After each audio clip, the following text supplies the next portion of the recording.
let's just get into kind of the moment of the day, or even the hour, if you like. Freddie, starting with you, when's the next general election? Well, that's a very good question, and it's very hard one to answer. I think if Liz Truss is thrown overboard, I think we may have a general election quite soon, within a matter of months. I think the calls for a general election will become irresistible. I think it just, as Nadine Dorries pointed out, if you have another prime minister, another leader who's not been elected by the public, then you are getting too far away from the mandate, and the calls will become irresistible. Against that, I do think you have to put, turkeys don't vote for Christmas, and Tory MPs are not in the mood for a general election because they know that a lot of them are going to lose their jobs. So I think if Liz Truss stays, you may have a general election in under 2 years' time, if not a matter of months. Let's ask a Conservative MP, shall we? Duncan, within months, any chance? No. I mean, I think Freddie may as well be a politician with that answer, because he's covered every single base that could possibly be. I don't think we're going to have a general election for another 2 years. And I think actually that's probably quite a sensible thing at the moment. And I know the opposition MPs will certainly probably not like that answer, but I think that's where we'll be. We have some incredibly uncertain times and a very difficult winter in front of us. And throwing us into a general election, I think, would probably certainly not be good for anybody in the public. It certainly might not be very good for Tory MPs, but I think, genuinely speaking, we probably won't see a general election for at least 18 months to 2 years. And that's been very much what Jeremy Hunt's been saying all over the weekend when he's been on the airwaves. Ruth, is it worth you continuing to ask for a general election, even if you don't get one?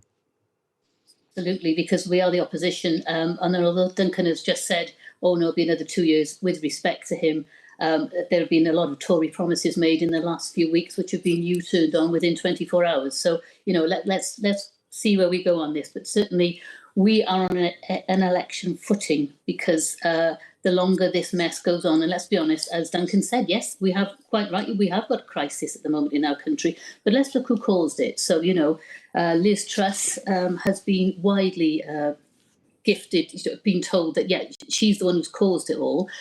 So what are we going to do about it? And the best thing to do is to change government.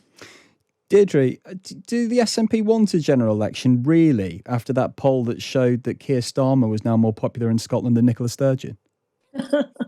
Yeah, I mean, that's a single poll, I think, but generally speaking, I think Nicola's very widely regarded in Scotland. Yes, we do want a general election. I think this last week in particular, but for many months now, the Conservative government has just been in utter shambles, and people are feeling the effects on their mortgages, on their pensions, on their incomes. It can't go on. Tory MPs need to forget about saving their own political necks, think about their constituents, and actually get this government to announce a general election. It can't go on like this. Just getting this caretaker Chancellor in Jeremy Hunt, who brings his own baggage to the table, let's not forget, is not going to be sufficient, I think, to calm the markets. It's just such a mess. We need a general election so we can sort this out. I mean, things were going incredibly quickly, weren't they, up until Saturday morning when we saw the new Chancellor come on and do all the broadcast interviews. Do you think, Duncan, that the ship is steadied now to a point that you can continue for the next 2 years, but is the Prime Minister in control without any power? Well, look, I understand that at the moment people are throwing real hyperboles about, but let's just take it back a step or two.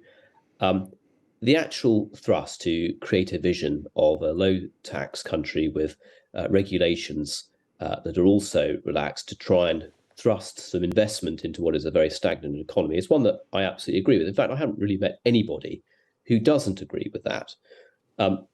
We know that there has been some considerable mistakes made and the groundwork prepared to be able to deliver that mini budget was a mistake, and that's been told by the Prime Minister.